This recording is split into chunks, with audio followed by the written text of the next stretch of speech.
Hello, everyone. Welcome to Divorcing Today with John and Jennifer. I'm John Panagakos, your co-host. And I'm Jennifer Atronino, and we're very excited because today we're going to have Eva Sachs on the show. She's a divorce financial specialist, and I'm very excited to show you exactly what she can do to help you. Jennifer, why does someone need a divorce financial specialist? Well, for example, in my practice, when I'm mediating, I don't deal with the finances because I prefer someone who specializes in it to do all of the financial work. That's interesting. It's almost like hiring a specialist or an expert to do what they do each and every day. It probably takes her even less time than someone who doesn't have that designation. Not only is it less time, but I find that because her rate is lower than most lawyers, it is a more cost-effective way. And when you're dealing with someone who will patiently explain everything and all the numbers to you, you feel more involved and it actually calms you a little more. That's interesting. Well, I'm excited to hear what Eva has to say for us and our viewers, obviously. And stay tuned because it's going to be lots of education and lots of resources that Eva is going to provide. So, welcome, Eva. Thank you for coming on the show today. Tell us a little bit about you and what you do. Obviously, we know who you are, but tell us a little bit more about you.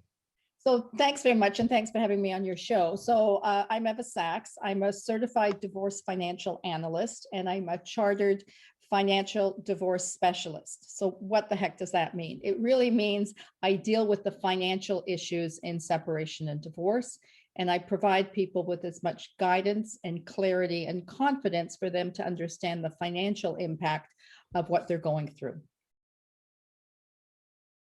Clients benefit most by coming to you in the process?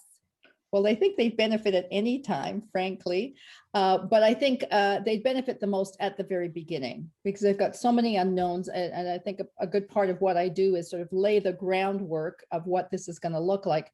And my starting point with any clients is to simply say, no matter what process you're using, you need to start with financial facts. What's some of the best advice that you can give to anyone that calls you or someone that's going through the separation or divorce process? I think they need to understand what a separation agreement is all about and the different components. So whether we're looking at financial facts, as I keep repeating, so understanding what they own and what they owe, and for a lot of people that's confusing at best, and getting a sense of how organized they really have to be. And because some of that, getting that information can be confusing for people. We know financial disclosure is probably the biggest cause of delay when it comes to separation and divorce. And so getting a handle on how do they do it, where do they go? And what are some of the documents that someone would need as an example? Certainly when we're looking at assets and liabilities, so anything to do with their financial accounts, so bank statements, investment statements, RSPs, TFSAs, those kinds of things. Certainly if they have a pension, they need to get information on their pensions, and that sometimes can be time consuming.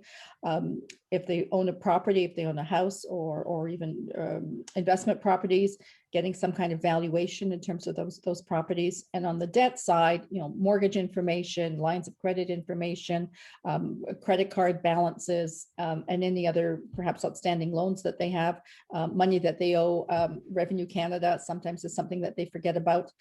So it's a pretty substantial list, even for those people that come to all of us and say, our situation is pretty straightforward. How complicated can it be? In today's world, it's complicated, no matter what.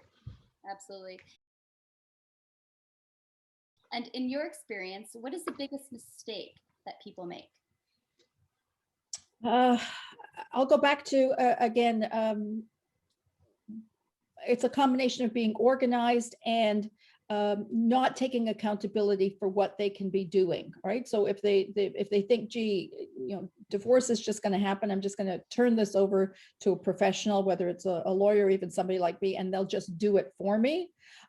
It doesn't work that way. They do have to take on some accountability. They do have to be more involved than I think they think they need to be, and they have more say and control than they assume they might have at the end of the day. And you're able to guide them. So if I were to call you and I don't know what to do or what papers to obtain, you would have a call with me and let me know exactly the paperwork that I had to organize to bring to you? Yeah, I have now an online system that makes it a lot easier for people to upload statements. So I do a short interview with them. It creates a very specific list of the exact documents and dates of the information that they need to provide. They upload it. It's easy. It seems to be really painless for them and allows us to get through that financial disclosure piece much more quickly and less with less stress and anxiety than it would be when we were doing it normally with paper and so on. Sounds super helpful. Yeah, super efficient. Mhm. What's next? Now what? Who would you then refer to, or based on onboarding the client, who would you refer out? Would you ask them to speak to somebody? What's your perspective? I'm learning at these beginning stages, it becomes so overwhelming to try and get them to, here's all the people you need to speak to. So again, if I'm coming from the perspective of this is just the beginning and we're still trying to gather all those financial facts and we need to have those in place, then the people I would refer them to based on the information that they've shared with me is maybe you need to be speaking to a mortgage broker. Maybe you need to be speaking to a real estate agent to help you with the value of the house. If you've got a pension, you need to have help with from whether it's a pension professional or help in filling out the documents that are required to create those family law values. Speaking to somebody like Jennifer, do you need more support and help on the parenting piece? All of that I think is important, and those are all the things, people that I would refer them to before even starting to talk to them about process. It's way too early to talk about that, I think, right? Because it's once they have a good handle on that, then they're ready to say, okay, now I've got all my ducks in a line as far as I can get them. Now I can start talking to the professionals that will discuss process with me. You know, should I be using mediation, collaborative, lawyers? I think we make those recommendations or referrals much too early in the process. Absolutely. And it sounds like your wealth of information, no pun intended, but you're able to provide at least some light and a lot of guidance for people that approach you. I love the work you do, and the people that I refer to you are always really happy and they feel confident moving forward. So can you please let our listeners know how they can reach you? The best way to reach me is through my website. So it's really simple. It's evasachs.com.